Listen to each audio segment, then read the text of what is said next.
ആഖിറത്തിലേക്ക് കൃഷി ചെയ്യാനുള്ള നല്ല സമയം റജബാണ്. നല്ല വിത്ത് നിസ്കാരമാണ്. അല്ലാഹു റബ്ബി ഫർള് നിസ്കാരം, റവാത്തിബ് നിസ്കാരം, ദുഹാ നിസ്കാരം, തറാവീഹ് നിസ്കാരം, വിത്ർ നിസ്കാരം, നല്ല വിത്ത്. ഇനി നമുക്ക് ശഅബാനിലേക്ക് കടന്നാൽ നമ്മളൊരു വിത്ത് ഇങ്ങനെ മുളച്ചു വരുമ്പോ എന്ത് കൊടുക്കണം? വെള്ളവും ചേർത്ത് കൊടുക്കണം. എല്ലാ ഇബാദത്തിന്റെയും കുറവ് പരിഹരിക്കുന്ന സംഗതിയാണ് സ്വലാത്ത്. ഏതൊക്കെ ഇബാദത്ത് നമ്മൾ ചെയ്തിട്ടുണ്ടോ അതിനൊക്കെ എന്തൊക്കെ കുറവുണ്ടോ ആ കുറവ് പരിഹരിക്കാനുള്ള മാർഗമാണ് സ്വലാത്ത്.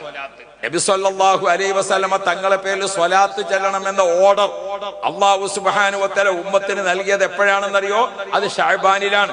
ഇന്നല്ലാഹ വ മലായികതഹു യുസല്ലൂന അലൻ നബിയ്യി യാ അയ്യുഹല്ലദീന ആമനൂ സ്വല്ലൂ അലൈഹി വസല്ലിമൂ തസ്ലീമാ.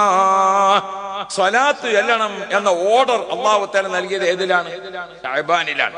റജബിൽ വിത്തിറക്കി, ശഅബാനിൽ വെള്ളമായി.